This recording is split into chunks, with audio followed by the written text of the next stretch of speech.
Est-ce que tu peux acclamer encore pour le Seigneur?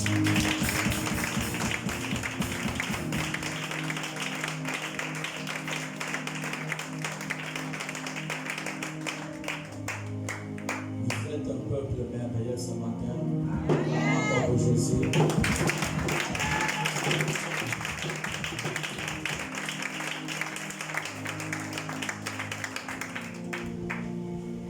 Pendant que nous sommes debout, est-ce que tu peux prendre ta Bible?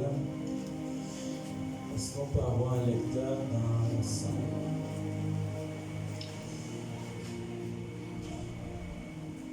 J'ai besoin d'un bon lecteur dans la salle.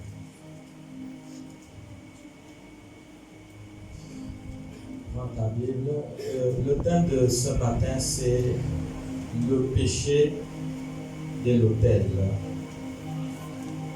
Le thème de ce matin, c'est le péché de l'autel. J'ai besoin d'un bon lecteur, s'il vous plaît. 1 Samuel, chapitre 2, le verset 22. On y va, 1 Samuel 2, le verset 22. Il est dit dans le livre 1 Samuel 2, à partir du verset 22. Élie était fort âgé et il apprit comment ses fils agissaient à l'égard de tout Israël. Il apprit aussi qu'il couchait avec les femmes qu'ils s'assemblaient à l'entrée de la tente d'assignation. Verset 20. Allons-y au verset 13, au verset 12, le verset 13, toujours de 1 Samuel chapitre 2.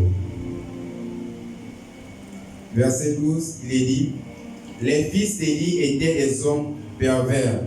Ils ne connaissaient point l'Éternel. Verset 13, et voici quelle était la manière d'agir de ces sacrificateurs à l'égard du peuple.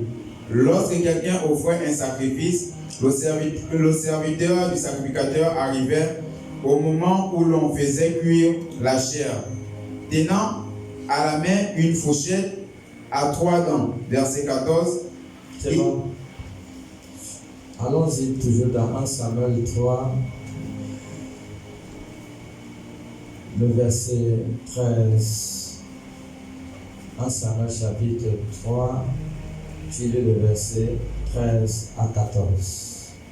Il est dit, 1 Samuel 3, verset 13, je lui ai déclaré que je veux punir sa maison à perpétuité à cause du crime dont il a la connaissance et par lequel ses fils se sont rendus méprisables, sans qu'il ait réprimé. Verset 14, c'est pourquoi je jure à la maison d'Élie que jamais le crime de la maison d'Élie ne sera expié, ni par les sacrifices, ni par les offrandes.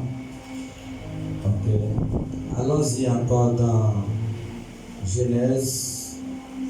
Si tu es là, dis Amen. Amen. Genèse chapitre 2, le verset 16 à 17. Genèse 2, 16. Genèse 2, verset 16, il est dit, l'Éternel Dieu donna cet ordre à l'homme, tu pourras manger de tous les arbres du jardin. Verset 17, mais tu ne mangeras pas l'arbre de la connaissance du bien et du mal, car le jour où tu en mangeras, tu mourras. Ok, nous lisons un dernier verset biblique dans Exode 40, le verset 10. Allons-y dans Exode 40, le verset 10. Exode 40, verset 10, tu oindras l'autel des holocaustes et de tous ses ustensiles, et tu sanctifieras l'autel, et l'autel sera très saint. Amen. Amen. Asseyez-vous. Si tu peux enregistrer ce message, il faut l'enregistrer. Peut-être ça va servir pour d'autres personnes et d'autres générations. Nous parlons ce matin, est-ce qu'on peut avoir un bon son là-bas, s'il te plaît? Nous parlons sur le péché de l'autel. C'est le thème de ce matin, le péché de l'autel. Si nous remarquons bien,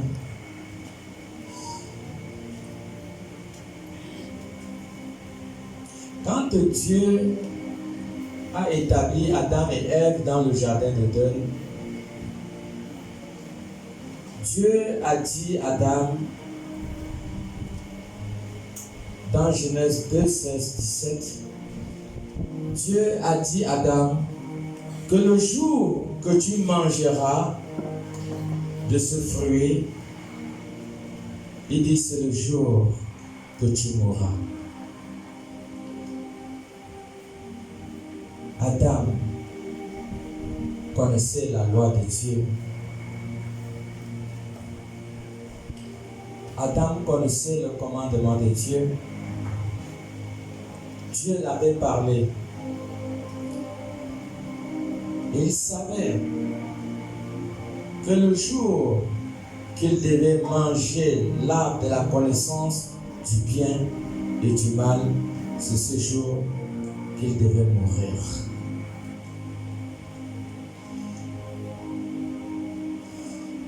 Adam n'a pas eu la crainte à son Créateur. Adam n'a pas eu la crainte de Dieu. Adam est parti. Adam a violé la constitution divine. Adam a mangé le fruit que Dieu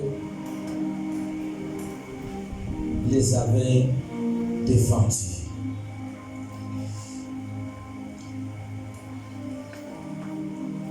Vous voyez, Dieu a dit à Adam, le jour que tu manges, c'est le jour que tu meurs.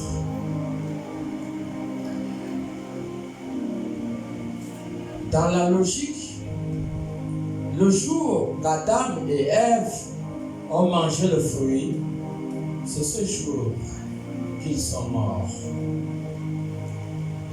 Mais et pourtant, dans Genèse 5, est-ce qu'on peut lire? Genèse 5, le verset 5 nous amène à comprendre que Adam a dû vivre encore 930 ans. Genèse 5, 5. Il est dit, tous les jours qu'Adam vécut furent de 930 ans, puis il mourut. Les jours d'Adam furent de 930 ans, et puis Adam mourut. Tu constates avec moi ce matin que lorsque Adam a mangé le fruit, mais il a vécu encore des centaines d'années jusqu'à atteindre 930 ans. Mais dans la logique, Adam était mort le jour qu'il a mangé le fruit.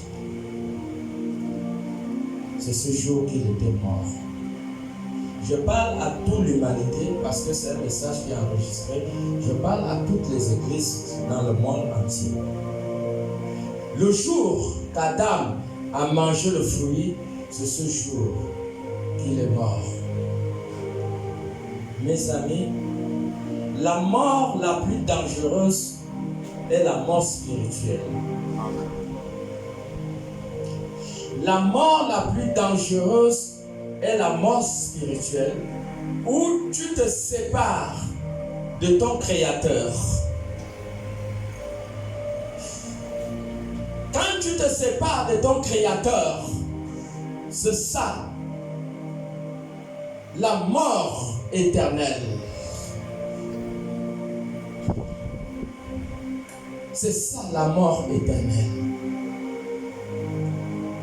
C'est ce jour qu'Adam était mort.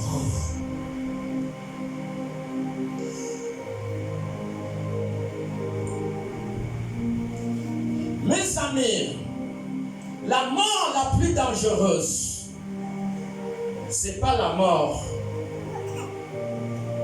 qu'on met quelqu'un dans le cercueil et qu'on l'enfuit et qu'on le mette dans la terre. Il y a beaucoup qui entreront dans le cercueil et qui seront enterrés, mais qui vont vivre la nouvelle Jérusalem céleste, qui vont vivre éternellement, pour t'amener à comprendre ce matin que la mort la plus dangereuse est cette mort que tu te sépares de ton Créateur. Et je reçois Jérémie 2, c'est passé sur le verset 19.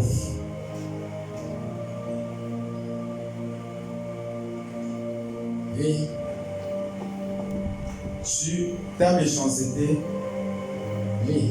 ta méchanceté te châtiera. Il dit, ta méchanceté te châtiera. Et ton infidélité te punira. Ton infidélité te punira. Tu sauras Tu sauras. et tu verras que c'est une chose mauvaise. Tu sauras et tu verras que c'est une chose mauvaise Et amère d'abandonner l'Éternel, et amère d'abandonner l'Éternel, ton Dieu, et de n'avoir de moi aucune crainte. et de n'avoir de l'Éternel aucune crainte. Dis le Seigneur, Dit le Seigneur, l'Éternel des armées. le Seigneur des armées. Bien-aimé, c'est une chose amère et mauvaise d'abandonner l'Éternel ton Dieu. C'est ça qu'on appelle la seconde mort. C'est ça qu'on appelle la seconde mort. Et Apocalypse 2, le verset 11 nous dit, c'est ça la seconde mort. Oui.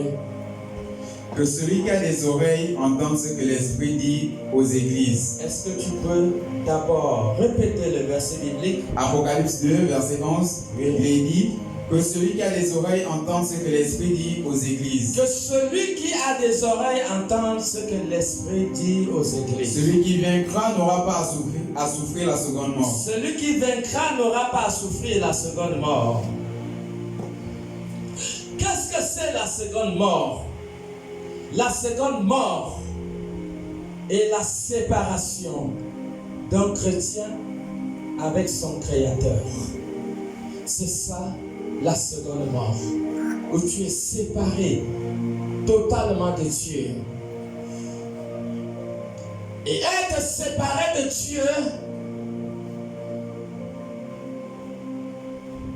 c'est entrer dans cette seconde mort. Et Apocalypse 20, le verset 14, nous a parlé de quoi? De la seconde mort.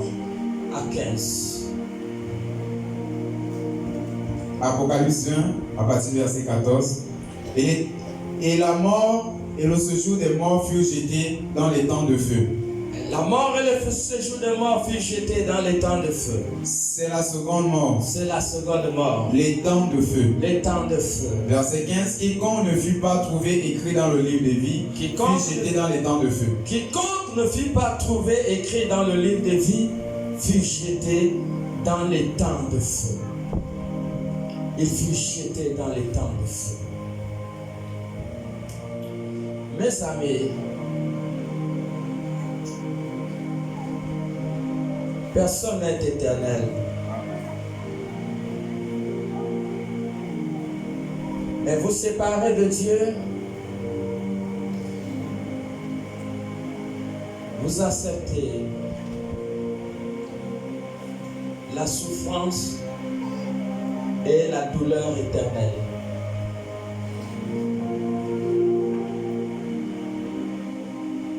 La mort la plus dangereuse est cette mort que tu te sépares de ton Créateur.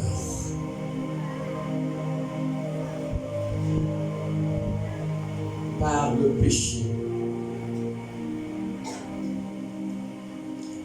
Il n'y a rien d'autre qui ne peut que te séparer de ton Créateur si ce n'est que le péché. La séparation de ton Créateur est définie comme la seconde mort. Apocalypse 2 à 11 nous a dit que celui qui vaincra n'aura pas à souffrir de la seconde mort. Donc nous sommes dans une bataille contre le péché. Celui qui vaincra, une bataille contre le péché. Celui qui vaincra, celle qui vaincra n'aura pas à souffrir de la seconde mort.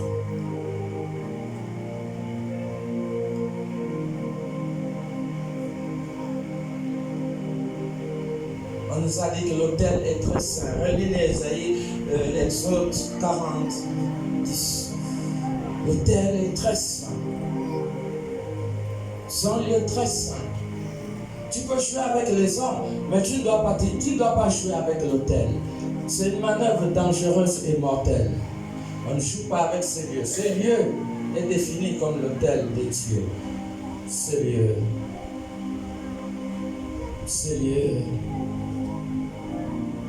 Ouvre-moi un peu ce bouchon. Ouvre le bouchon.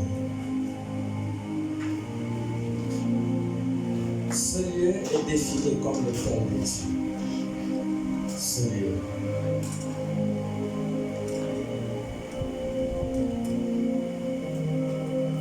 L'autel de Dieu, vas-y.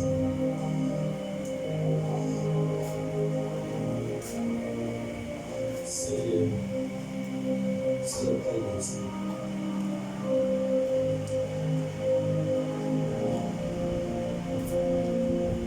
Ce lieu, c'est l'autel de Dieu. Ne joue pas avec ce lieu.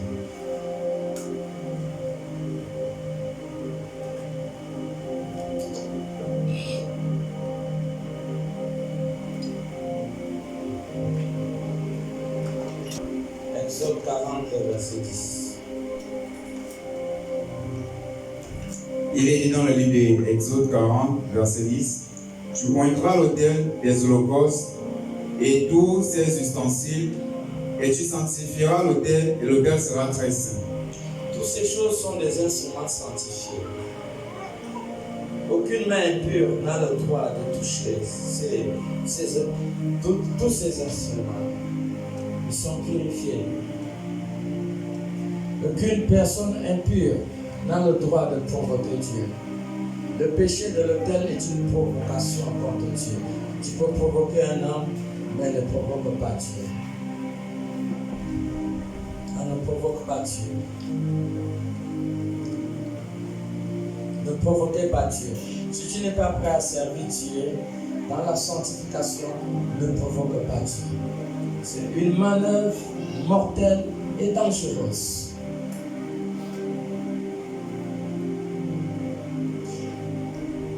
Nous avons les fils d'Élie, ils sont définis comme les sacrificateurs. Samuel 2, le verset 12 à 13. 1 Samuel 2, verset 13. Et voici quelle était la manière d'agir de ces sacrificateurs à l'égard du peuple. Arrête-toi là. Donc les fils d'Élie étaient reconnus comme des sacrificateurs. Ils étaient des sacrificateurs. Les fils d'Élie, le prêtre, sacrificateur. Mais les Écritures nous disent qu'ils n'ont pas craint Dieu. Ils ont mal agi.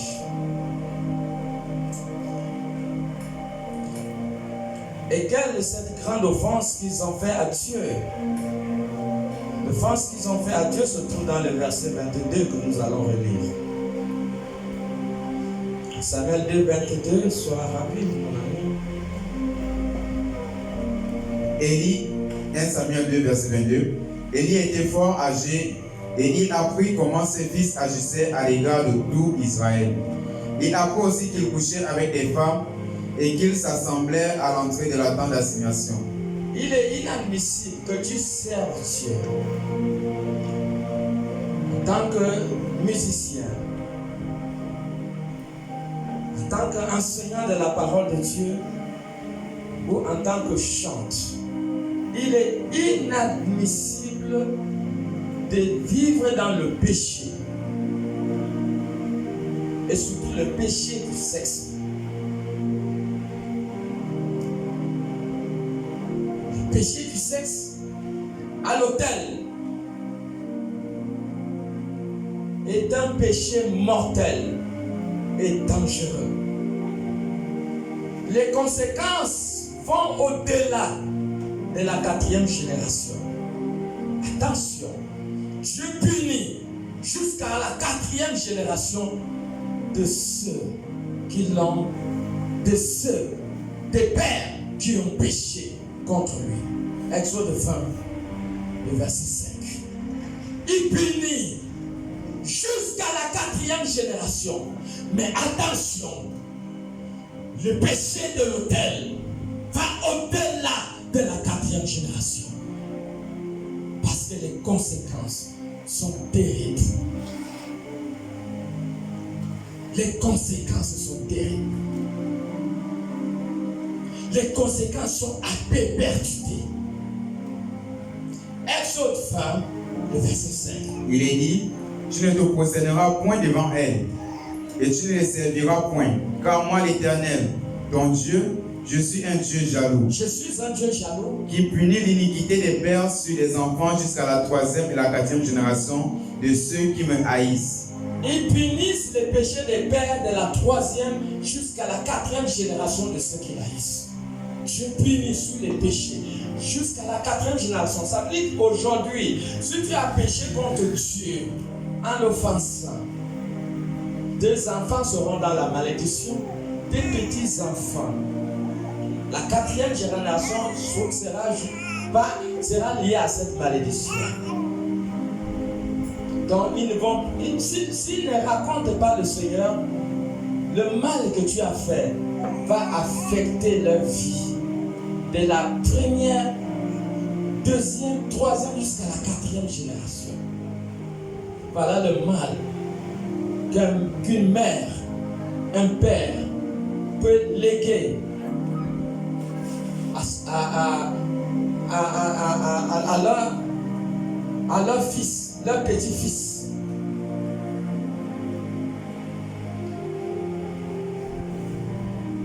L'autel est saint.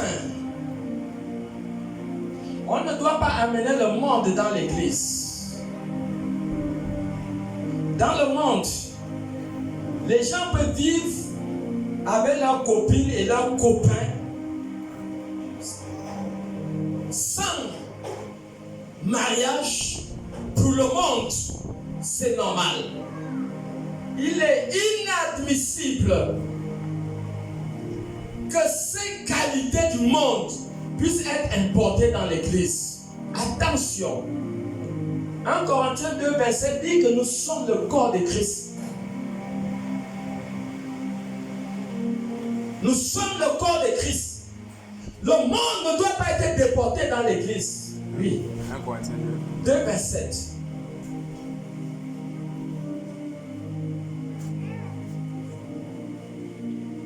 Laisse. Le monde ne doit pas être déporté dans l'église.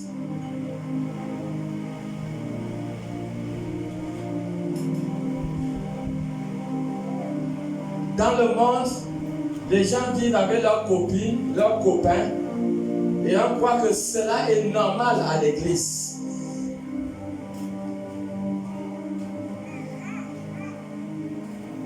Et quelqu'un va venir être un musicien, un enseignant de la parole, une chante. Tu vis avec un homme dans le péché, dans la fornication. Et tu viens te tenir devant l'autel pour chanter pour Dieu. Mes amis, l'ignorance est coûteuse. Le premier jour que tu as eu la relation avec un homme, une femme sans le mariage, c'est ce jour que tu t'es séparé de Dieu. C'est ce jour. Et on veut amener à l'église à comprendre que cela est normal. Et nos enfants sont en train d'être endoctrinés contre cette doctrine. Ne rêvez pas. le châtiment de l'Éternel est à perpétuité. Et vous allez le savoir. Les enfants, vous devez savoir que tout enseignant de la parole de Dieu qui est là, est-ce qu'il y a des enfants dans ce lieu? Vous dites Amen. Amen. Toute personne qui prêche la parole qui vient dans ce lieu, tout musicien qui prêche la parole qui est dans ce lieu, tout chant qui vient chanter pour Dieu dans ce lieu, qui vit avec un homme dans la fornication, est considéré comme un fils du diable.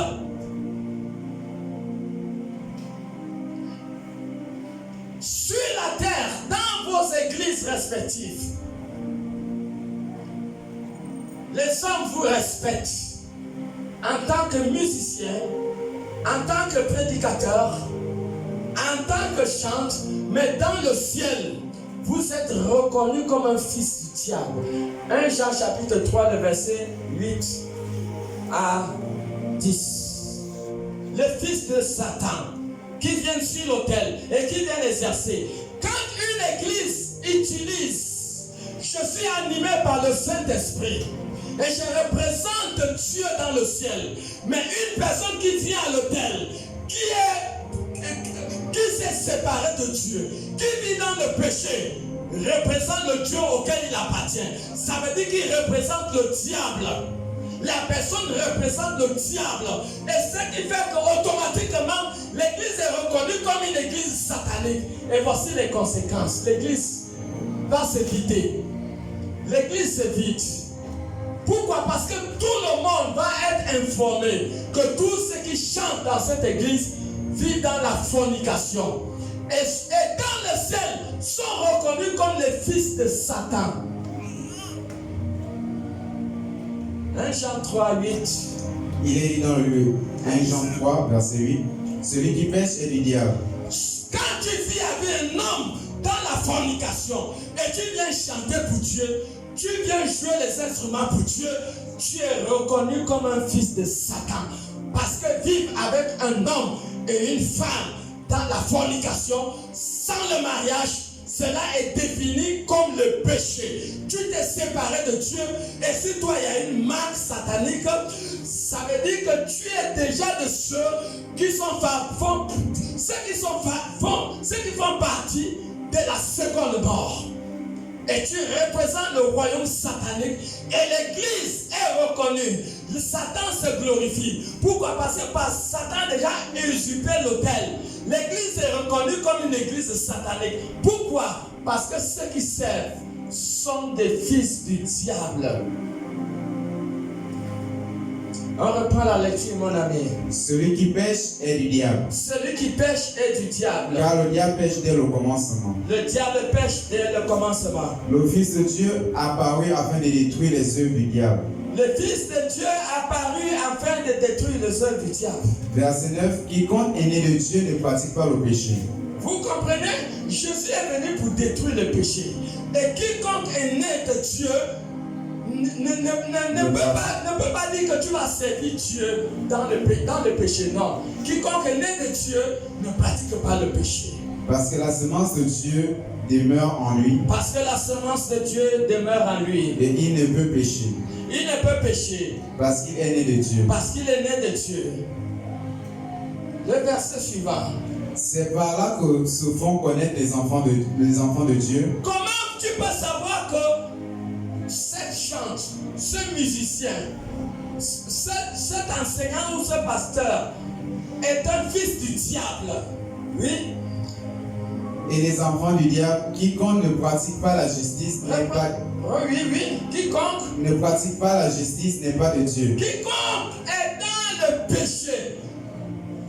péché du sexe, du mensonge, de l'idolâtrie et tout autre péché, ne sont des... Tous ceux qui pratiquent ces choses sont des fils du diable. Continuez. Non plus celui qui n'aime pas son frère. Oui. Verset 11. C'est bon.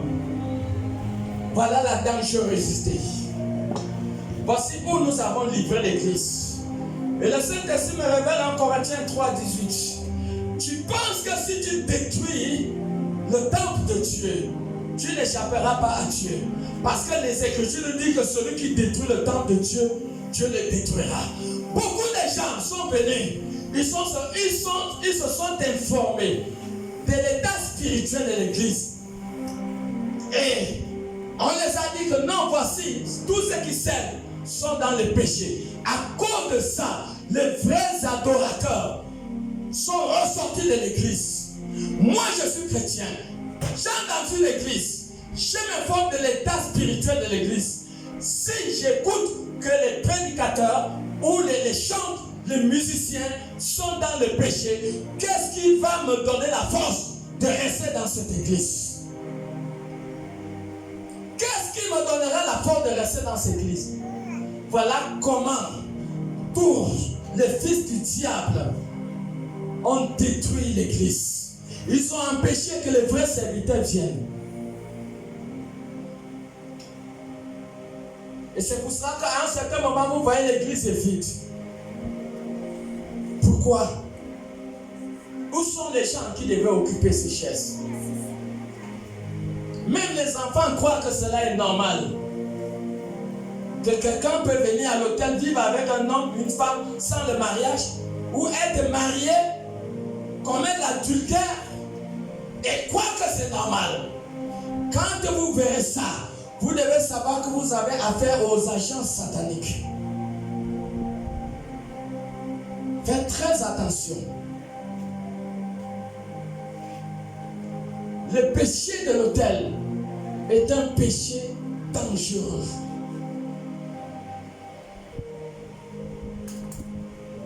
Tu n'es pas prêt à servir Dieu. Ne t'aventure pas ici devant. Les conséquences sont au-delà de la 4e génération. Le péché de l'autel est défini et dans le même rang du blasphème contre le Saint-Esprit. 1 Thessaloniciens chapitre 4, le verset 3. C'est dans le même rang. Dans le même rang, ce sont des péchés souvent qui sont impardonnables. Et je vais vous éprouver à plus de toutes les personnes qui ont fait ce péché dans la Bible, ils n'ont pas reçu le pardon. On vient s'amuser dans l'hôtel. Quelqu'un dit à un homme, une femme dans la fornication, et tu viens te tenir devant. Fils de diable. 1 Thessaloniciens 4, verset 3. Ce que Dieu veut, c'est votre sanctification. Tu n'es pas prêt à te sanctifier, ne viens pas à l'autel. Reste à l'assemblée jusqu'à ce que tu vas te décider à servir Dieu. C'est que vous absteniez de l'impudicité. C'est que vous vous absteniez de l'impudicité. Verset 4. Que chacun de vous sache posséder son corps. Que chacun de vous sache posséder son corps. Dans la sainteté et l'honnêteté. Dans la sainteté et l'honnêteté. Verset 5. Sans vous livrer à une convoitise passionnée. Ne te livre pas de convoitise passionnée. Comme font les païens qui ne connaissent pas Dieu. Comme font les païens qui ne connaissent pas Dieu. Verset 7 à 8. Verset 7 à 8. Car Dieu ne nous a pas appelés à l'impureté. Dieu ne t'a pas appelé à l'impureté. Mais à la sanctification. À la sanctification. Celui donc qui rejette ses préceptes. Si tu rejettes ses préceptes. Ne rejette pas un homme, mais Dieu qui vous a aussi donné son Saint-Esprit. Tu rejettes ses préceptes en disant que tu vas servir Dieu dans la souillure. Attention, c'est ce qu'on appelle une provocation divine. Tu peux provoquer un homme, Dieu sera ton Jésus sera ton intercesseur. Mais si tu provoques Dieu, un homme peut plaider en ta faveur. Mais si tu provoques Dieu, qui va plaider en ta faveur? Ici à l'autel, c'est la provocation de Dieu. C'est la provocation de Dieu.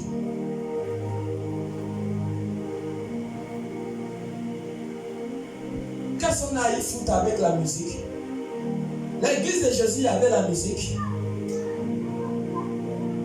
S'il n'y a pas de musiciens, Dieu vous a donné vos voix et vos mains. L'église primitive, c'était comme ça.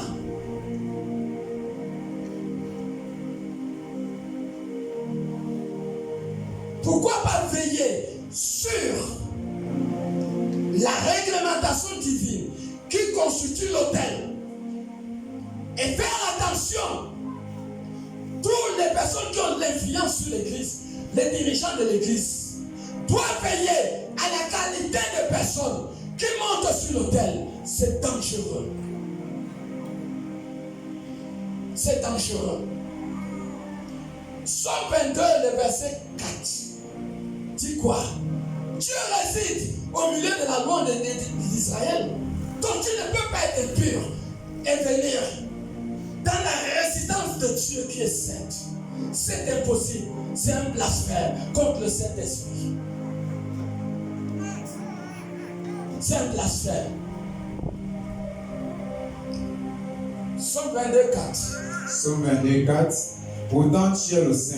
Pourtant tu es le Saint. Tu sièges au milieu des louanges d'Israël. Tu sièges au milieu des louanges d'Israël. Il est saint. Il siège au milieu des louanges. Et toi tu viens avec ton état impur. Tu viens t'introduire.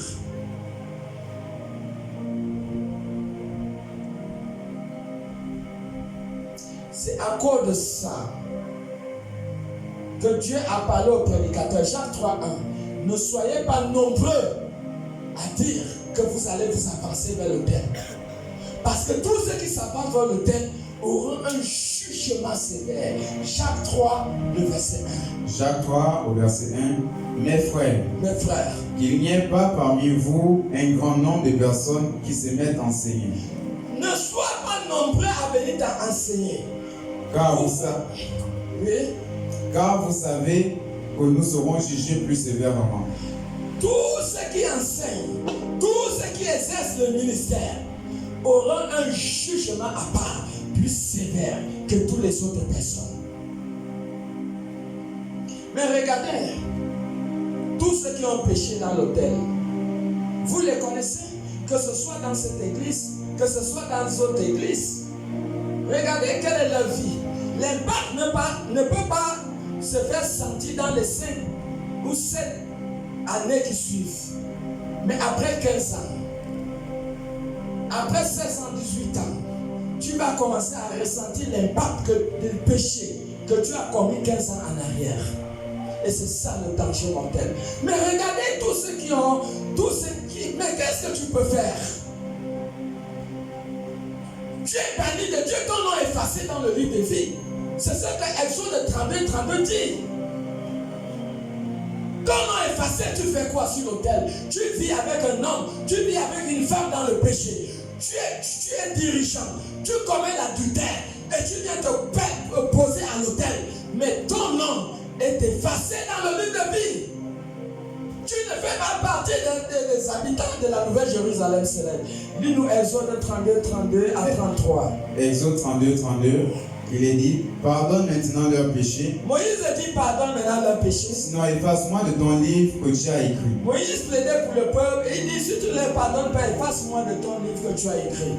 Verset 33, l'Éternel dit à Moïse. Voici la réponse de Dieu. L'Éternel dit à Moïse. C'est celui qui a péché contre moi que j'effacerai dans mon livre. Quand tu pêches contre Dieu, automatiquement ton nom est effacé dans le livre de vie de l'agneau. Tu viens chanter là comme l'ignorance est coûteuse. Tu es dans le péché, mais tu as le droit, tu as l'audace de venir à l'autel, te présenter pour chanter pour Dieu. Tu cherches quoi? Tu cherches ta propre mort. Ton nom n'est même pas figuré dans le livre de vie. Dirigeant du monde, comment vous pouvez utiliser des gens dont le nom ne figure pas dans le livre de vie en tant que serviteur, en tant que servant, dirigeant de l'église du monde?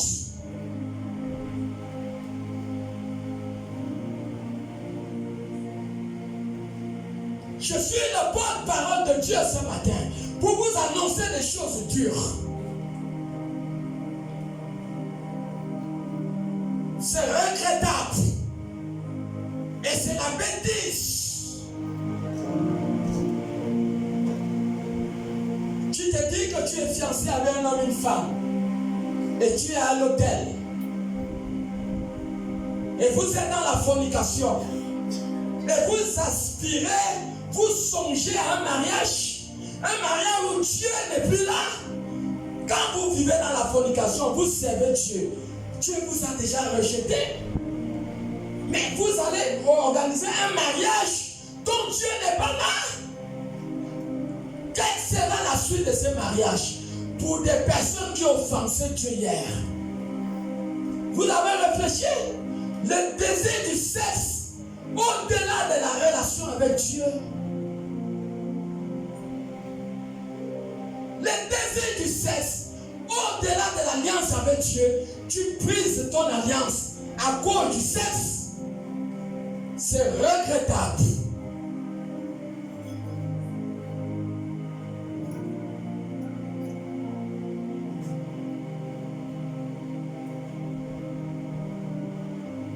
C'est regrettable.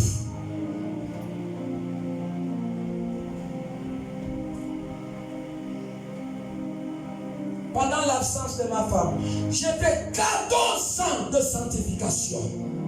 Sans connaître un homme, sans connaître une femme, plutôt.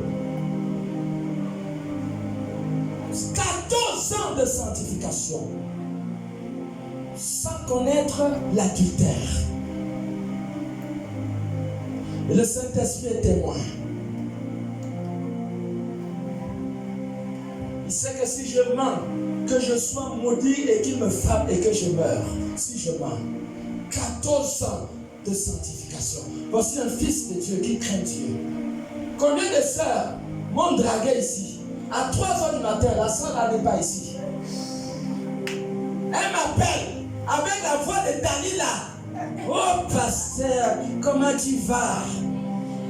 C'est là où je suis qu'il y a des sœurs qui viennent à l'église, qui sont des fils de Satan. Fille de Satan, tu m'appelles à 3h. En même temps, j'ai bloqué son numéro. Je suis que cette sœur est une fille de Satan. Des sœurs que le diable envoie à l'église pour faire tomber les serviteurs de Dieu. Moi, je ne suis. Moi, tu tombes sur moi, tu tombes sur le caillou.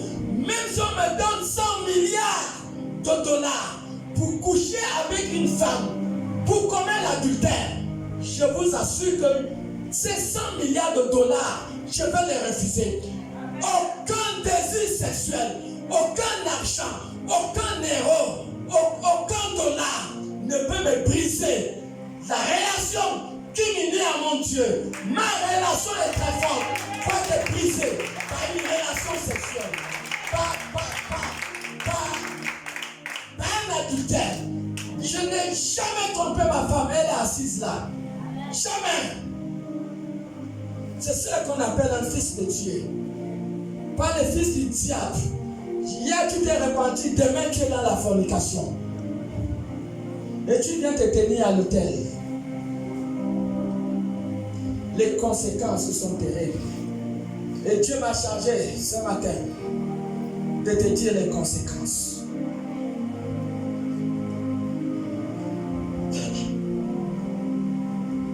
On est d'accord avec moi que les fils de Samuel et l'Église étaient des sacrificateurs. Ils ont défié Dieu en s'avançant à l'autel. Je reçois Exode 19, le verset 22.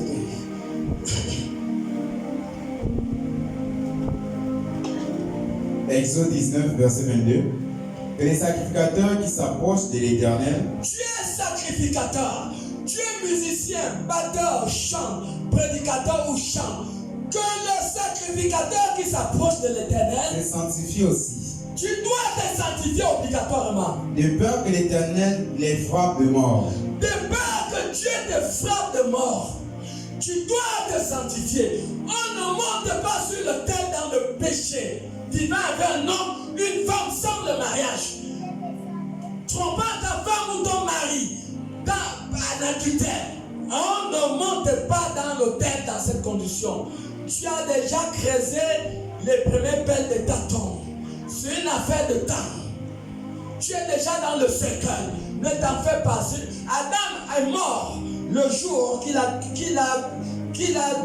qu'il a désobéi au commandement de Dieu. Mais il a dû vivre encore des centaines d'années jusqu'à arriver à 930 ans. C'est une affaire de temps.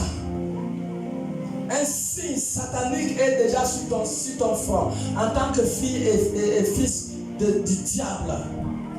Quand il est envoyé dans des églises pour changer l'église, au lieu que l'église soit l'église du Seigneur, ça devient l'église de Satan. Quand vous entendez dans le livre on ne va pas lire ça, Matthieu 14, le verset 15, Matthieu 24, le verset 15. Il dit quand l'abomination sera établie dans le lieu saint. L'abomination c'est quoi? Ce sont les fumeurs de chanvre. Ce sont les marabouts qui viennent sur l'autel. Des gens qui vivent dans la fornication avec les hommes et les femmes sans le mariage. Des hommes et des femmes qui trompent leurs femmes et leurs maris qui sont sur l'autel. Qui couchent avec les chantes. Vous voyez, quand l'abomination sera dans le lieu très saint, vous devez savoir que la fin du monde est là. Et c'est ce que nous vivons aujourd'hui. Comment vous voulez nous croire que les païens vivent avec les hommes et les femmes sans le mariage et toi tu vas venir servir Dieu? Tu es dans les relations sexuelles avec ton copain et ta copine. Tu es là, tu trompes ta femme, tu trompes ton mari et tu es sur l'autel. C'est ça qui attire la colère de Dieu. Tu peux jouer avec un homme, mais ne joue pas avec Dieu. Tout ce qui s'approche de Dieu doit se sanctifier, relire la parole, ou bien l'Éternel frappe ces personnes à mort. Exode 19, verset 22. Que les sacrificateurs qui s'approchent de l'Éternel se sanctifient aussi. Que les sacrificateurs qui s'approchent de l'Éternel se sanctifient aussi. De peur que l'Éternel ne les frappe de mort. De peur que l'Éternel les frappe de mort. Ignorant. Tu as servi Dieu, tu n'as même pas consulté cette parole. Les chrétiens qui viennent seulement pour faire la musique, les anciens bibliques, on ne les voit pas, les fils de Satan. Vous allez voir rarement qu'ils assistent à l'étude biblique parce que la parole de Dieu ne les intéresse pas. Le jour de l'ancien biblique, l'église est vide. Tout ce qui les intéresse, c'est venir chanter, jouer les musiciens, prêcher.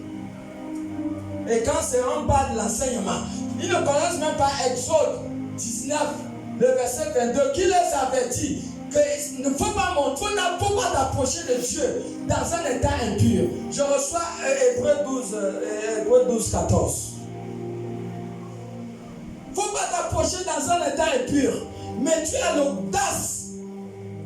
l'audace de venir défier Dieu en venant ici. Tu vis avec un homme, une femme dans la fornication. Tu trompes ton mari, tu trompes ta femme. Et tu montes à l'autel. Plus jamais ici. Je vous assure. Je suis là, je vois qu'un musicien que je ne connais pas est monté pour toucher l'appareil. Si vous, en tant que musicien, vous ne l'enlevez pas, vous verrez que quand je vais prendre le micro, je vais leur ordonner de descendre dans le peuple. Je ne joue pas avec Dieu. C'est bien qu'il n'y a personne, que le Saint-Esprit soit là et qu'il y ait une multitude de gens qui sont en train de faire le tapage. Quel tapage vous faites? Tous les serviteurs qui sont là, ils sont dans le péché. Vous acclamez quoi? Vous chantez quoi? Quel est l'esprit qu'on vous transmet?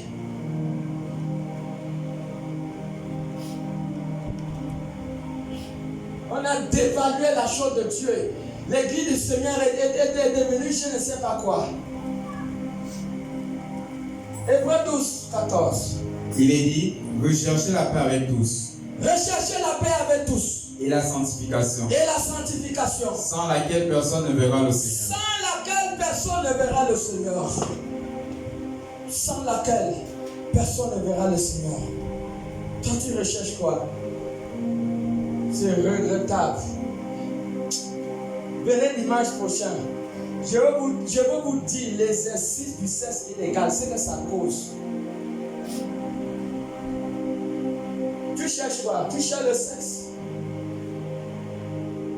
Tu vis avec un homme et une femme. Tu viens à l'église sans le mariage. Si la mort te trouve, tu perds le paradis. Vivre avec un homme et une femme sans le mariage, cela est appelé le péché. Nous vous l'avisons. C'est bien de venir à l'église. Mais nous vous avisons, tu vis avec un homme, une femme sans le mariage, ou tu trompes ta femme ou ton mari, si la mort t'arrive, tu perds le ciel. Tu recherches quoi? Recherche la sanctification, recherche la paix.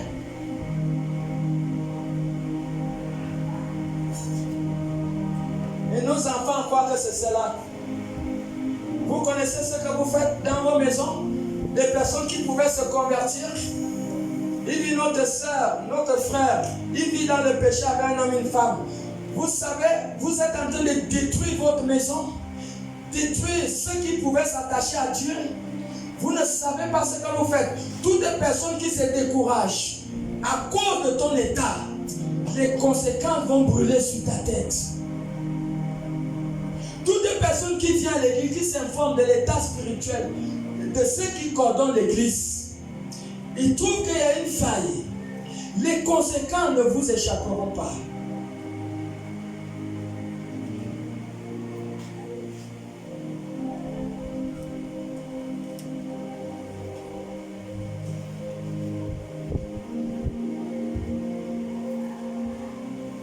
On amène le monde dans l'église.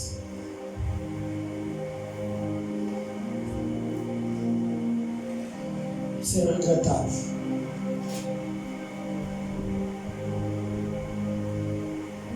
Le péché de l'autel, ma soeur, est dangereux. Un garçon, deux garçons l'ont fait. Le fils d'un prêtre. Quand il partait coucher avec les femmes là, il ne mesure pas les conséquences. Tu te presses pourquoi? Dieu a gardé un mari pour toi, Dieu a gardé une femme pour toi.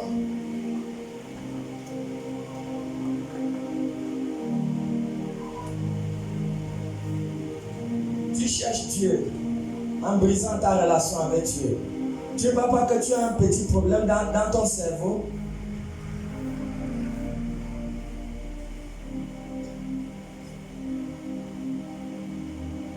Si les fils d'Élie pouvaient mesurer les conséquences, deux garçons couchaient avec les femmes à l'église de l'époque. Ça énervait Dieu. Positionne-toi dans 1 Samuel 4, 2. Ça énervait Dieu. Dieu a suscité les guerres. Tu vis avec un homme, une femme, et tu sers Dieu. Dieu va susciter des maladies terribles dans ta maison. Dieu va susciter des problèmes terribles dans ta maison. Non seulement dans ta vie, dans la vie de tes enfants, dans la vie de tes petits-enfants. 4e génération, dépasser la 4e génération. Parce que le péché de l'autel est dans le même rang que le blasphème du Saint-Esprit. Les péchés qui ne sont pas pardonnables. La plupart des personnes qui l'ont fait dans la Bible n'ont pas reçu le pardon.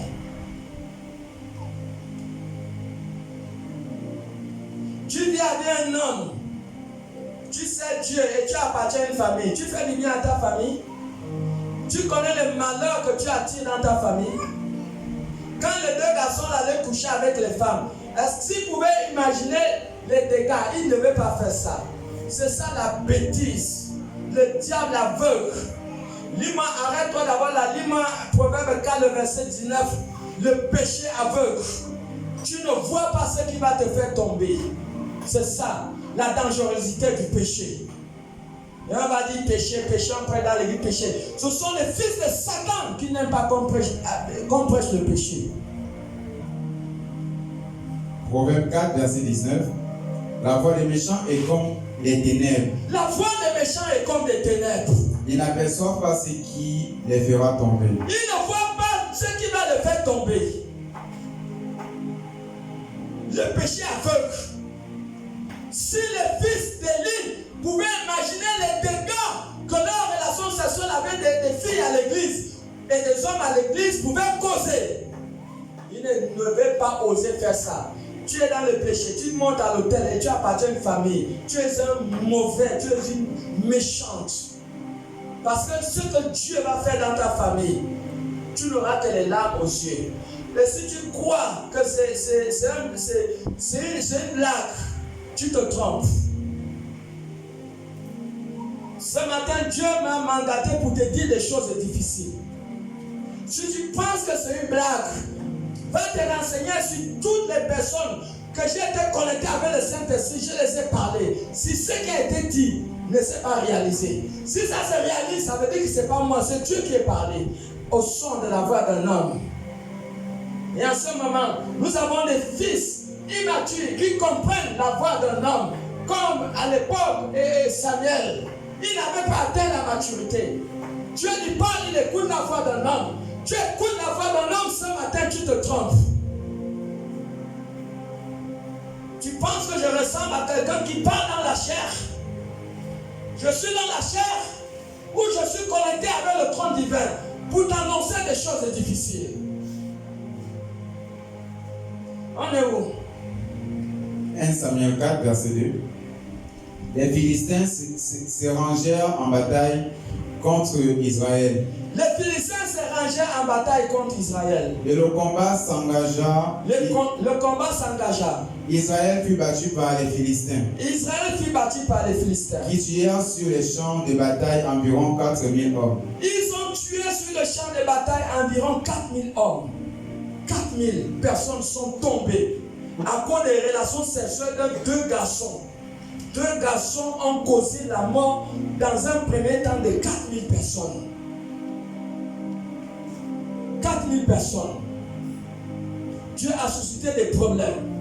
Tu es à l'hôtel, tu vis avec un homme, une femme, tu n'es pas marié, ou tu trompes ta femme, ton mari. Bien aimé, Dieu va déclencher une guerre dans ta maison. Si ce n'est pas la maladie, c'est des choses terribles que tu n'auras que des larmes dans tes yeux.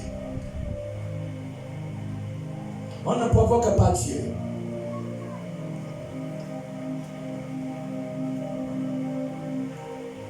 Si tu n'es pas prêt à monter sur le terrestre, Dieu ne s'intéresse pas au sacrifice. C'est ce qu'un Samuel 1 Samuel chapitre 15, le verset 22 lit. Dieu n'est pas dans le sacrifice. Le sacrifice c'est quoi? C'est l'ensemble d'efforts que tu peux faire étant banni d'une relation avec ton Créateur. Tu n'as aucune relation avec Dieu. Tu sais que ce que tu sais là, ça ne plaît pas à Dieu. Dieu n'est pas dans le sacrifice. C'est d'avoir la nature du serviteur qui compte devant Dieu. La pureté et la sainteté, c'est ce qui compte. 1 Samuel 15, à partir du verset 22. Il est dit, Samuel dit, l'Éternel trouve-t-il du plaisir dans les holocaustes et les sacrifices? Dieu n'est pas dans les holocaustes, dans les sacrifices. Comme dans l'obéissance à la voix de l'Éternel. Dieu est dans l'obéissance à sa parole. Voici. C'est bon, arrête-toi là. Dieu est dans l'obéissance à sa parole. Dieu n'est pas dans le sacrifice. Église du Seigneur, les gens ne reflètent pas le nom pour monter sur l'autel, célébrer le culte sans instrument. Est-ce qu'il y a quelqu'un qui est là pour dire un amen? Amen. Célébrer le culte sans instrument. Il est plus important que Dieu soit au milieu de vous que de célébrer les instruments avec des fils du diable et des filles du diable, et que le Seigneur ne soit pas dans l'église. C'est très dangereux. Même Moïse a dit que je ne vais pas bouger. Regarde un peu Exode 33, le verset 10. Moïse, ou 15. Regarde un peu, Exode 33, c'est le verset 10 ou le verset 15. Moïse a dit que si l'Éternel n'est pas avec moi, je ne bouge pas. Exode 33, verset 15, il est dit, Moïse lui dit, si je ne marche pas toi-même avec nous, si tu ne marches pas avec nous, ne nous fais point partie ici. Ne nous fais point partie d'ici. Regardez, Moïse a pris la décision de ne pas avancer si Dieu n'est pas avec eux. Quand Dieu tu sers et que tu n'as pas l'assurance que Dieu est avec toi, tu as un problème dans la tête. Quand Dieu tu sers, tu es à l'autel, tu es dans le péché. Tu vis avec un homme, une femme, sans le mariage. Tu trompes ton mari. Tu trompes ta femme. Et tu prétends servir Dieu. Premier pas avant le service de Dieu, c'est ta nature, ta relation avec Dieu. Dieu n'est pas dans le sacrifice. Dieu n'est pas dans le sacrifice. Tu n'es pas prêt. Ne t'aventure pas ici devant. Parce que Dieu est un Dieu saint. C'est ce qu'il a dit dans Lévitique 19. Le verset 1 à 2. C'est un Dieu saint.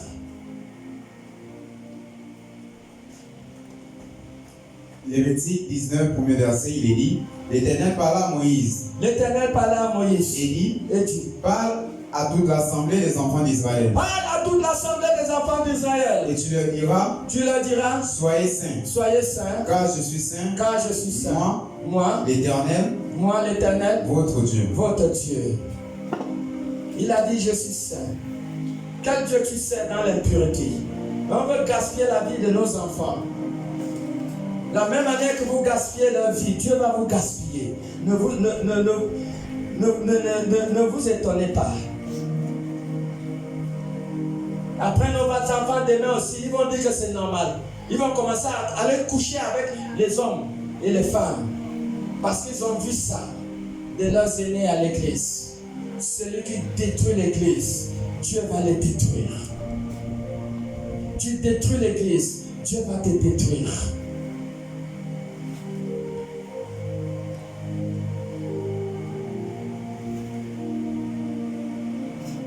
Le péché aveugle.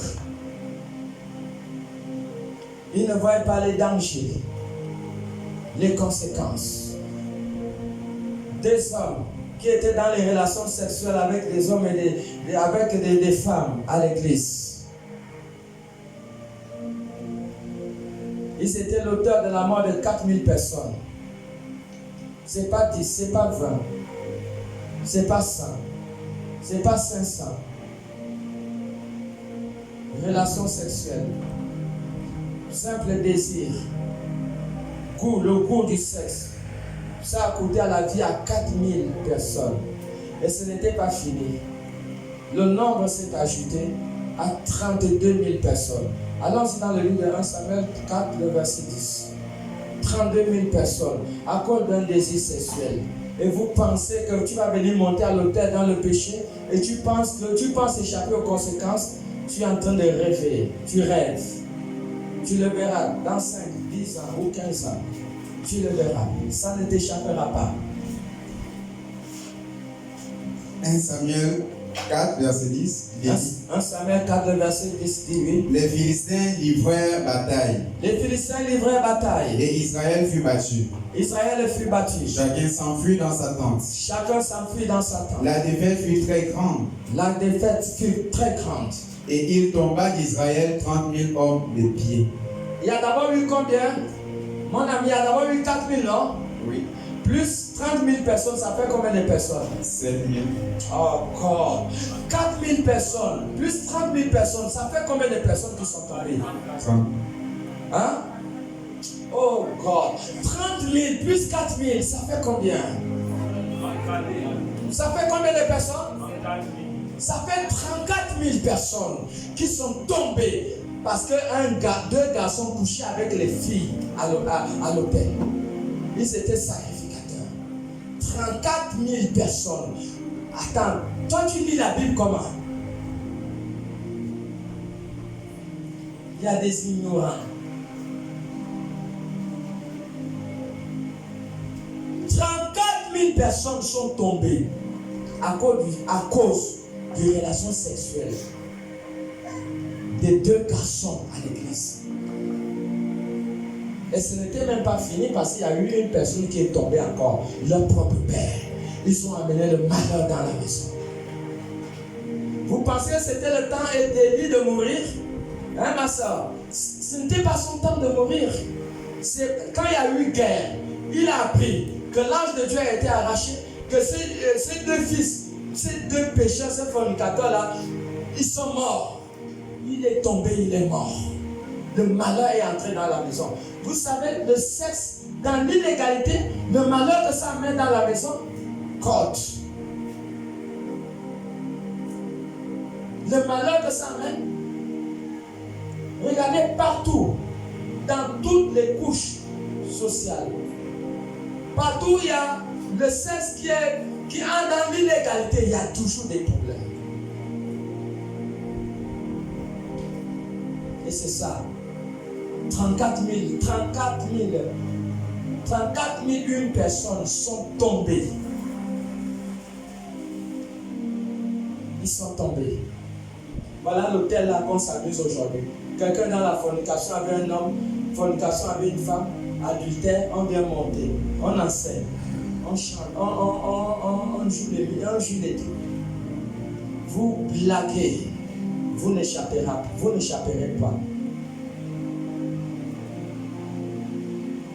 Vous n'allez pas échapper. Le péché de l'autel est dans le même rang du blasphème contre le Saint-Esprit. C'est une provocation de Dieu.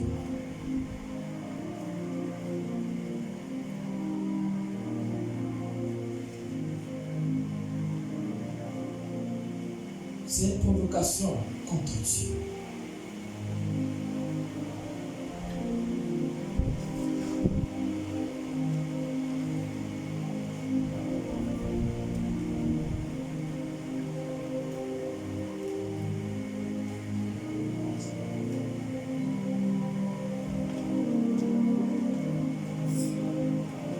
La colère de Dieu a dépassé les vases par rapport à ce problème dans les églises. 1 Samuel chapitre toujours 4, non, 1 Samuel chapitre 3, le verset 14. 1 Samuel 3, le verset 14.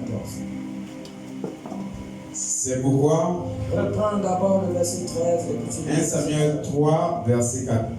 Verset 13, il est dit, je lui ai déclaré que je veux punir sa maison. Quand le péché du sexe ayant été exercé à l'autel, le Dieu punit non seulement les personnes qui sont les concernées, mais Dieu va punir toute la maison. Vous voyez? Pourquoi il n'a pas puni les deux enfants qui sont allés coucher avec les hommes à l'église? Dieu dit maintenant, je vais punir la maison. Qu'est-ce que la maison a à y voir dedans? Voilà. Reprends la lecture. Oui. Je lui ai déclaré que je vais punir sa maison à perpétuité. Est-ce que tu peux avoir la version Darby? Quelqu'un peut nous avoir la version Darby dans la salle? Non, seulement la version Martin et français courant des paroles vivantes plus. Merci, mon ami. Je lui ai déclaré que je vais punir sa maison à perpétuité à cause du crime dont ils connaissent. Je vais punir sa maison à perpétuité. À perpétuité, ça veut dire pour toujours. Oui. À cause du crime dont il a la connaissance. À cause du crime dont il a la connaissance. Et par lequel ses fils se sont rendus méprisables. Ses fils se sont rendus méprisables. Sans qu'il les ait réprimés. Verset 14. C'est pourquoi je jure à la maison d'Élie. C'est pour cela que je jure à la maison d'Élie. Que jamais. Le crime de la maison d'Élie. Ne sera expié ni par les sacrifices ni par les offrandes. C'est pas fini. Aucun sacrifice. Aucune offrande ne pourra annuler cette punition que Dieu avait soumise à la famille. Il dit aucune prière, aucun sacrifice, aucune offrande. Regarde un peu dans d'autres versions, le verset 14 là.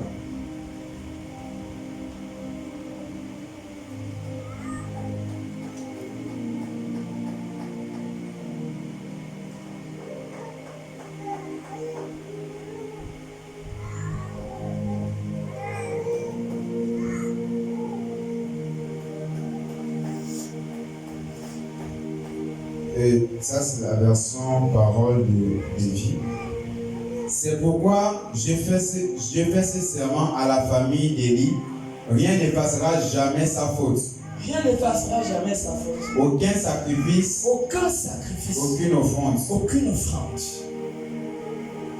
Rien. aucune prière. Vous voyez l'autel? Mais ça, jamais, il a dit jamais. Il ne devait pas avoir des vieillards dans la maison. Quand vous lisez tout le verset, le chapitre 3, vous verrez que Dieu dit qu'il n'y aura plus de vieillards. Et voilà pourquoi beaucoup de personnes qui ont fait ce péché dans l'autel, beaucoup enterrent leurs enfants dans la suite des temps. Les enfants n'arrivent pas à 50 ans. Vous voyez souvent certaines familles qui enterrent les enfants. C'est une malédiction. Parce que ce sont des enfants qui doivent enterrer les pères et les mères. Et ça, souvent, c'est une malédiction. Il dit qu'il n'y aura plus de vieillards à cause du péché de l'autel. Donc, une sentence terrible est tombée dans la maison des lits de prêtres. Vous voyez pourquoi je suis mandaté ce matin? Pour que le ciel sache que l'avertissement a été donné. Non seulement dans l'église de la mission, mais dans toutes les églises dans le monde entier. Vous voyez combien de fois le péché de l'autel est dangereux. Dieu est saint, Isaïe 57, le verset 15. Tu ne peux pas t'aventurer vers Dieu dans un état d'impureté. Ça veut dire que tu es un malade.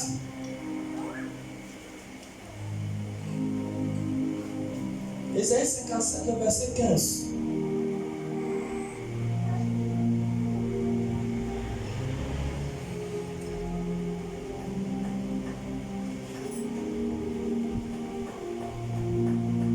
Quand je dis que le péché de l'autel est au-delà de la 4e génération, les conséquences. Comment tu peux t'hasarder à monter à l'autel? Tu sais que tu ne reflètes pas l'image pour monter là. Tu sais que tu es dans le péché. Tu sais que tu es un fils de diable, un fils de Satan, une fille de Satan. Mais tu montes quand même là. Ça c'est quoi? C'est un blasphème contre le Saint-Esprit. Et tous ceux qui l'ont fait n'auront pas de pardon. Et je vous ai dit que beaucoup de gens l'ont fait dans la Bible. Ils n'ont jamais eu le pardon. Attrape là. On était à Isaïe, non? Oui. Attrape là. Allons-y dans le livre de Lévitique, chapitre 10. Je veux vous éprouver dans l'Ancien et dans le Nouveau Testament que toutes les personnes qui l'ont fait n'ont pas eu le pardon. Lévitique 10. Lévitique 10, 1 à 3. Les fils de les fils d'Aaron. Les fils d'Aaron plutôt, oui. Nadab, oui, et Abihu, oui, prit chacun un brassier, y mirent du feu et posèrent du parfum dessus. Ils ont posé du parfum dessus. Apportèrent devant l'Éternel du feu étranger. Ils ont amené un feu étranger. Ce qui ne leur avait point ordonné. Ce n'était pas ça là, c'était une erreur de la part. Alors le feu sortit de devant l'Éternel. Le feu est sorti de devant l'Éternel. Et les consuma. Le feu les a consumés. Ils moururent devant l'Éternel. Abiram et Nadab moururent devant l'Éternel. Moïse dit à Aaron. Ils sont morts. C'est ce que l'Éternel a déclaré. L'Éternel a déclaré lorsqu'il a dit. Je serai sanctifié par ceux qui s'approchent de moi. Dieu est sanctifié par ta sanctification lorsque tu t'approches de lui. Ne t'approche pas de Dieu dans un état impur. Tu te tues et tu tues des enfants qui ne sont pas encore nés. Tu te tues et tu tues tes enfants qui ne sont pas nés. Vous savez, Ève a tué Abel, hein? Vous le savez, non? Quand Ève a tué Abel, hein, Abel n'était pas mort. Abel n'était pas né plutôt. Donc tu peux tuer tes enfants qui ne sont pas nés, ils ne vont pas atteindre 30 ans. Voilà pourquoi l'ignorance est bête. C'est la bêtise. Quand tu es ignorant, quand tu provoques Dieu, tu ne sais pas que tu es en train de détruire tes enfants qui ne sont pas nés. Quand Ève a tué Abel, Ève a tué Abel quand vous allez dire que c'est Caïn, oui c'est Caïn qui a tué Abel, mais qui était l'auteur de la mort d'Abel? C'était sa propre maman. Quand sa propre maman a pris l'arbre que Dieu avait défendu, a mangé, Abel n'était pas né, c'est là où Ève a tué Abel. Vous pensez quoi? Vous vous marquez du signe de Satan sur le front en couchant avec les hommes et les femmes, vous montez à l'autel, mais ça veut dire que vous êtes ignorant. Vous êtes ignorant. Les fils d'Élie n'ont pas eu de pardon, ils sont tombés. Mais regarde, au verset 24, ils étaient 74, hein? Ils sont montés sur la montagne. Ils étaient parmi des personnes respectées. Exode 24, 1, 2, vas-y, tu vas voir, ils étaient respectés. Respectés. Dieu dit à Moïse, monte vers l'Éternel, toi et Aaron, Nadab et Abihu, et 70 des anciens d'Israël. Voilà, il montre pourquoi la sentence est mortelle. C'est parce qu'il s'approchait de Dieu. Quand tu t'approches de Dieu à l'autel, tu penses quoi? Tu viens pécher à l'autel et tu penses que c'est rien. Mais regardez tous ceux qui ont péché à l'autel, regardez leur vie. Depuis 15 ans à l'église. Mais regardez tous ceux qui ont chanté, les musiciens. Mais regardez leur vie, vous les connaissez. Pas seulement dans l'église, la mission, dans toutes les églises dans le monde, regardez leur vie. Ce n'est pas Nadab et Abihu qui sont montés vers Dieu, ils ont vu Dieu. Le verset, je crois, 9 à 10, ils ont vu Dieu. Ces personnes, ils ont vu Dieu dans une autre forme, avec leurs yeux. Ils ont vu Dieu dans une autre forme, dans la forme de l'image du ciel, sur leurs pieds. Verset 9, Moïse monta avec Aaron, Nadab et Abihu, Oui. et 70 des anciens d'Israël. Verset 10, ils virent le Dieu d'Israël sous ses pieds, c'était comme un ouvrage de saphir transparent. Est-ce que vous voyez? Ils ont vu Dieu, Nadab et Abihu. Et c'est ça Nadab et Abihu qui vient dans la présence de Dieu dans un état impur. Le feu est descendu. Et le feu les a tous consumés. Est-ce que nous voyons le danger? Le feu les a consumés.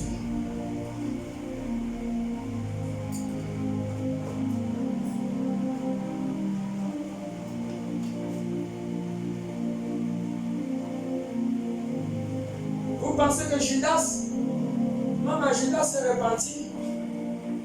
Mais qu'est-ce qu'il a fait qu'il a laissé pas finir, mon ami? Matthieu 23, le verset combien? Matthieu 27.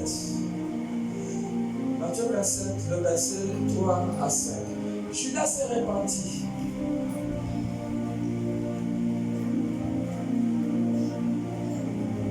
Matthieu 23. Matthieu 27.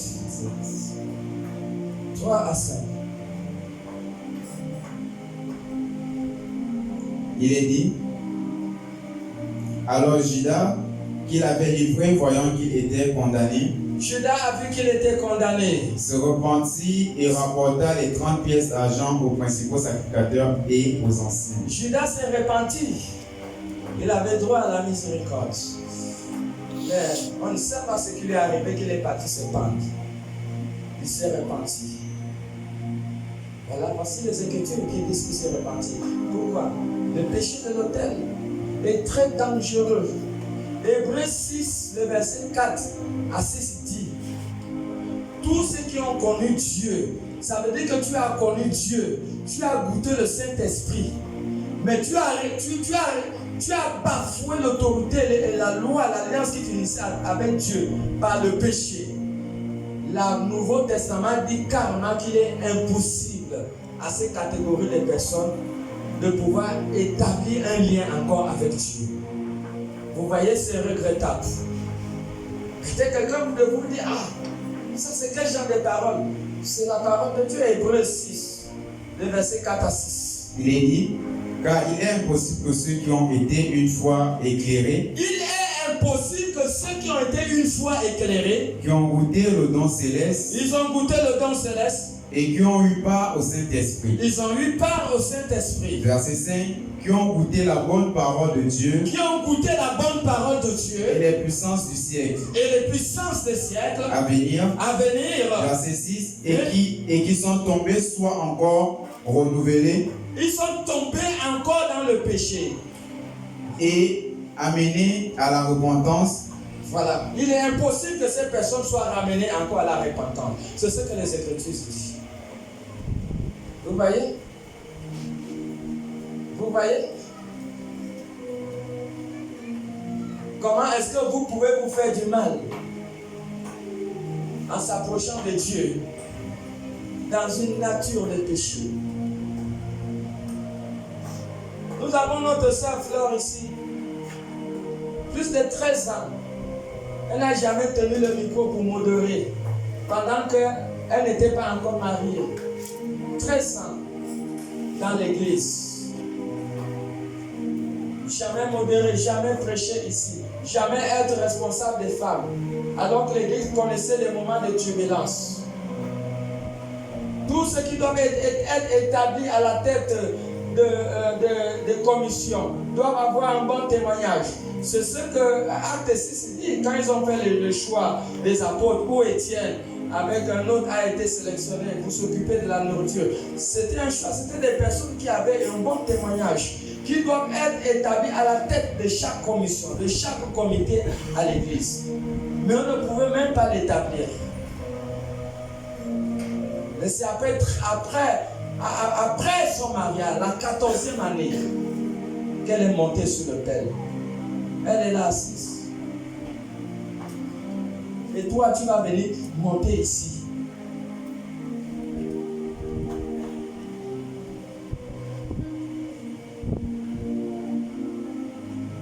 Hébreux 10.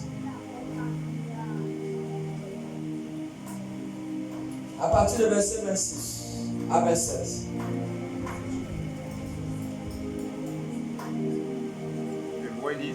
Hébreux 10, 26 à 27.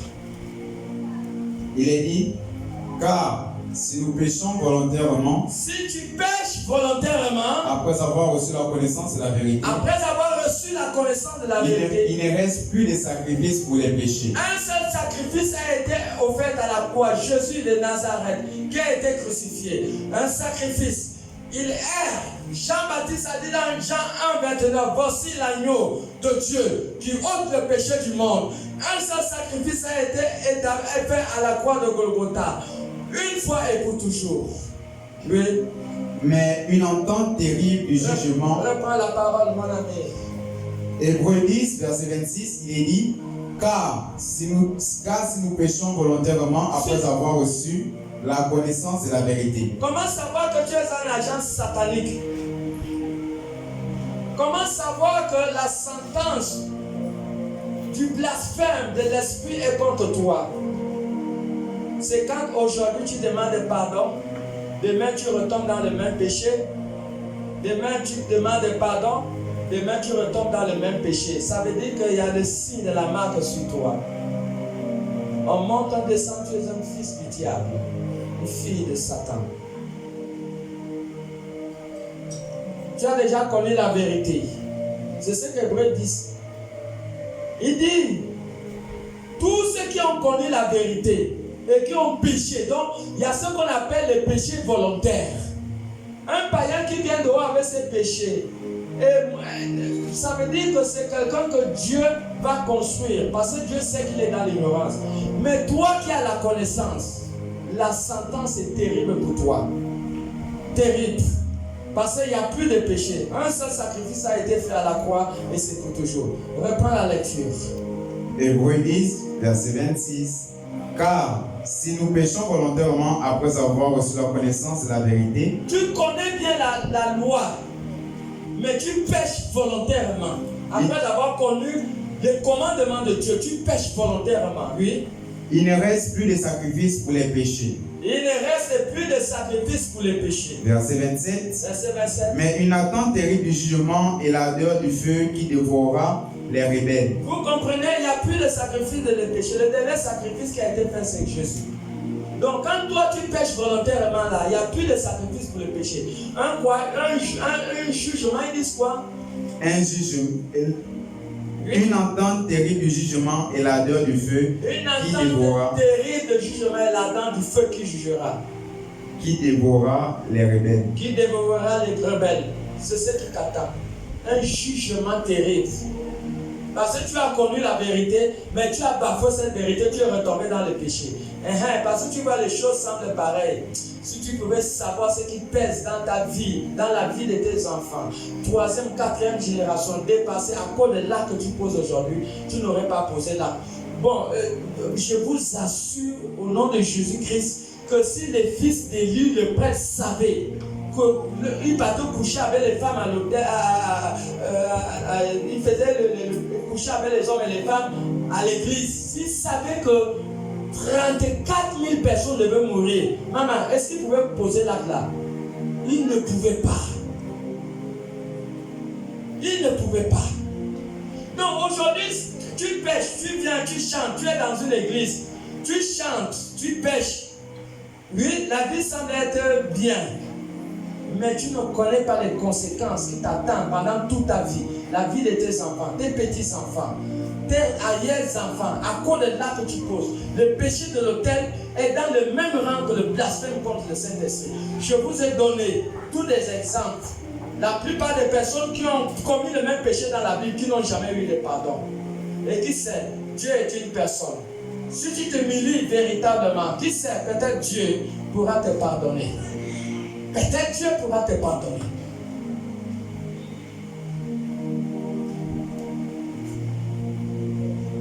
Et tu es à l'église. La colère de Dieu se croit avec vous. Et Élie a vu et il n'a pas parlé. Il a vu, il n'a pas parlé. Tu es dans l'église. Amen. Amen. Tu sais bien que les gens qui sont à l'autel sont dans le péché. Mais vous ne venez pas dire au pasteur. Vous devez savoir que vous contribuez à la destruction de l'église. Et que le châtiment de Dieu ne va pas vous échapper. Quand vous connaissez, mais attends, tu es normal, tu sais que la personne qui est à l'autel est dans le péché. Pourquoi tu ne dis pas ça à tes aînés qui ont l'influence? Pour que la personne soit ôtée de la présence de Dieu. Tu ne l'as pas dit. Ça veut dire que tu as contribué à la destruction de l'église. La Bible est claire en Corinthiens 3:17 que celui qui détruit le temple de Dieu, Dieu va le détruire. Et voilà pourquoi c'est la seule catégorie de personnes que j'ai eu le privilège de prier ce soir. Tu es là dans la salle. Tu as eu conscience que quelqu'un était à l'autel et tu n'es pas venu parler.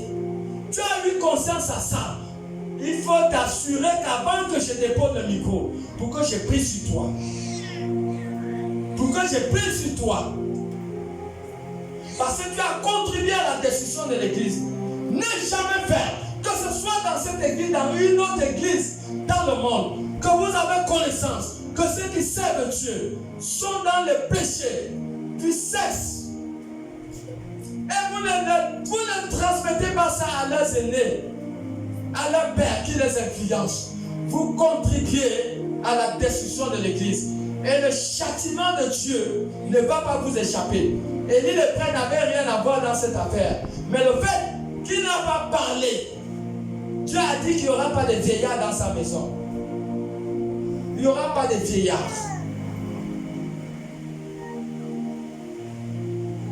Quand tu pêches, tu es dans une malédiction. C'est ce que Deutéronome 26, 27, je crois le verset 26 dit. Quand tu n'obéis pas à la parole de Dieu, tu es dans la malédiction.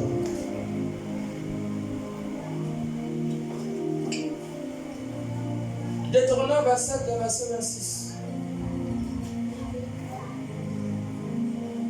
On y va, mon ami, ne perds pas le temps. Deutéronome 27, le verset 26. Maudit soit celui qui n'accomplit point les paroles de cette loi. Quand tu n'accomplis pas la parole de Dieu, tu es dans la malédiction.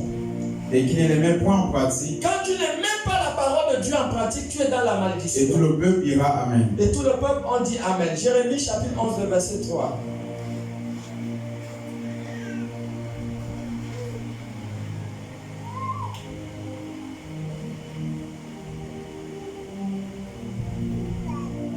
Dis-leur ainsi par l'Éternel. Dis-leur ainsi par l'Éternel. Le Dieu d'Israël. Le Dieu d'Israël. Maudit soit l'homme qui n'écoute point la parole de cette alliance. Maudit soit l'homme qui n'écoute pas la parole de cette alliance. Est-ce que nous voyons? Et voilà toutes les malheurs qui arrivent à tous ceux qui n'obéissent pas à la parole de Dieu. Deutéronome toujours 28. Allons-y à partir du verset 15.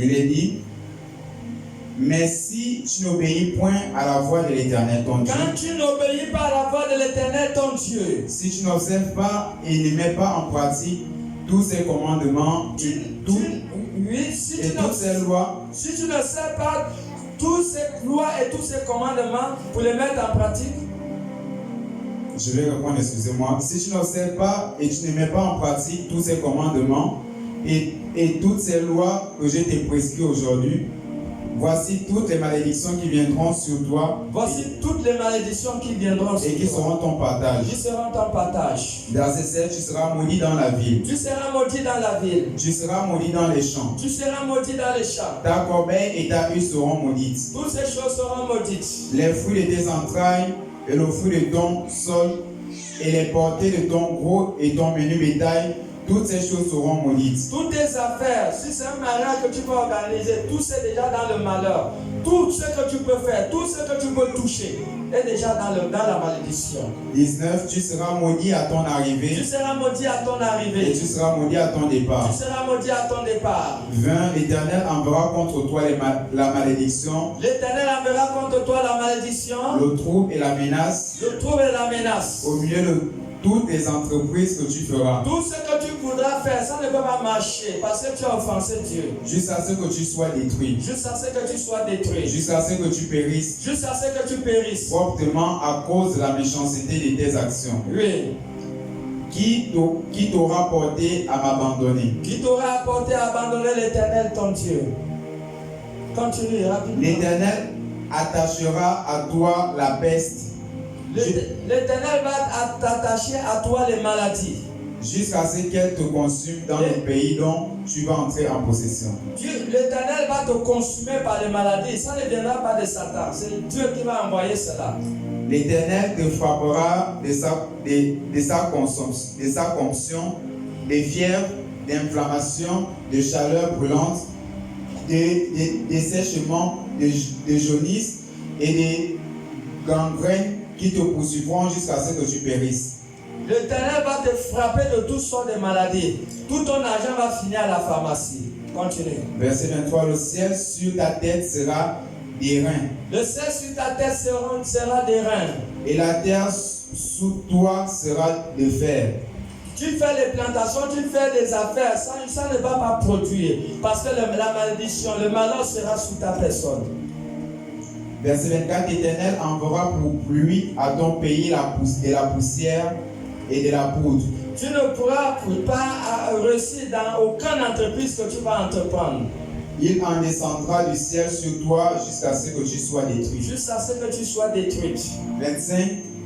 L'Éternel te fera battre par tes ennemis. Les sorciers vont te consumer, ils vont te détruire, ils vont te lancer les fusils nocturnes, les sorts. Et Dieu ne pourra pas te délivrer. Tu sortiras contre eux par un seul chemin. Voilà. Tu t'enfuiras devant eux par 7 chemins.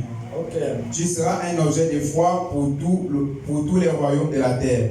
Yeah. Ton cadavre sera pâture de tous les oiseaux du ciel et des bêtes de la terre. Il n'y aura personne pour les troubler. Voilà. Verset 27. L'Éternel te frappera des ulcères d'Égypte. Tu auras toutes sortes de maladies que l'Éternel a frappé les Égyptiens lorsque tu n'obéis pas au commandement de l'Éternel ton Dieu. Continue. Des hémorroïdes, oui. Des gales et des teintes dont tu ne pourras guérir. Oui. 28. L'Éternel te frappera des délires d'aveuglement, d'égarement d'esprit. Verset 29. Et tu tâtonneras en plein midi comme l'aveugle dans l'obscurité. Tu n'auras point de succès dans tes entreprises et tu seras tous les jours opprimé, dépouillé. Il n'y aura personne pour venir à ton secours. Personne ne viendra à ton secours parce que tu as offensé Dieu. Oui. Tu auras une fiancée et un homme couchera avec elle. Ne rêve pas que si tu as brisé ton alliance avec Dieu, que tu te maries demain. Attends, si ton conjoint ou ta conjointe a brisé son alliance avec Dieu, si quelqu'un ne respecte pas Dieu, tu penses qu'après le mariage, si tu voyages pour 6 mois, quelqu'un qui n'a pas respecté Dieu ne peut pas te tromper avec une autre femme, ne peut pas te tromper avec un autre mari. Tu blagues. Tu blagues. Tu aspires au mariage. Tu es dans l'église. tu vis la sanctification, et qu'un homme vient, il va de toi, il vient coucher avec toi, mais c'est facile de savoir que c'est un fils du diable. Et toi-même, tu es une fausse. Ici, on te reconnaît comme une sœur, mais dans le ciel, tu es reconnu comme une sœur prostituée. Voilà. Donc, si une femme n'a pas respecté son alliance avec Dieu avant le mariage, ne pense pas que c'est l'alliance du mariage avec toi qu'il va respecter. C'est faux, tu te trompes. Et si tu blagues, après le mariage, peut-être 5 ou 10 ans, déplace-toi pour 1 an, 6 mois, et on verra. Tous ceux qui ont les signes de la bête du Saint-Esprit, ils font quoi? Ils se répandent aujourd'hui, demain ils sont dans le péché. C'est le seul moyen de leur reconnaître. Ils ne peuvent jamais se repentir pour toujours. Aujourd'hui, ils se répandent, demain, ils sont dans le péché. Mais attends, un garçon qui n'a pas respecté, qui détruit son alliance avec Dieu, fait quoi avec toi? Une fille qui détruit son alliance avec Dieu, s'il ne respecte pas Dieu, c'est toi qui vas respecter après le mariage. Tu ne vois pas qu'il y a beaucoup de gens qui sont malades dans la tête? Si quelqu'un est sérieux, il n'a qu'à se conformer selon la constitution divine. Vous comprenez? Allons-y, Esaïe, on va s'arrêter par là, Esaïe 58 jusqu'à 562. Toujours. Pas Esaïe, Deutéronome toujours. Quelqu'un qui ne respecte pas Dieu, c'est toi qui vas respecter après le mariage. Tu te trompes. Quelqu'un qui brise son alliance avec Dieu, il ne respecte pas Dieu. Moi-même, quand j'étais dans le monde, si j'ai dragué une femme aujourd'hui et que je couche avec elle aujourd'hui, ça veut dire que c'est une fausse. Je ne peux même pas avoir la considération pour elle. C'est vrai ou c'est faux?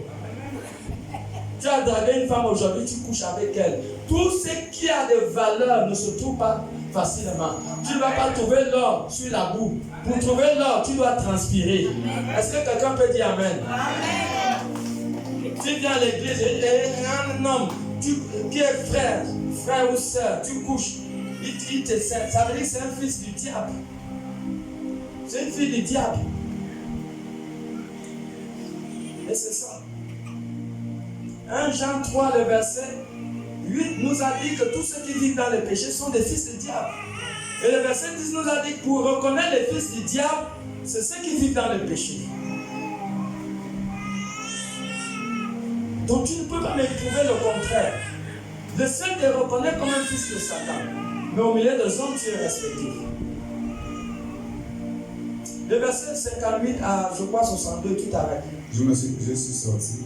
Esaïe, Deutéronome 28.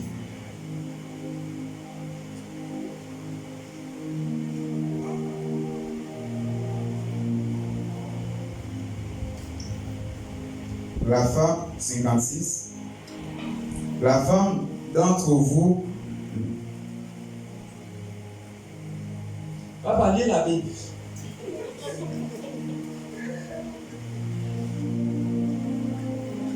Esaïe, Deutéronome, nous sommes à Deutéronome 28, le verset 58 à 62. Si tu n'observes pas et ne mets pas en pratique toutes les paroles de cette loi, si tu n'observes pas et ne mets pas en pratique toutes les paroles de cette loi, écrites dans ce livre, si tu ne crains pas ce nom, glorieux et redoutable, redoutable, de l'Éternel ton Dieu, l'Éternel te frappera miraculeusement. L'Éternel va te frapper. C'est une question de temps.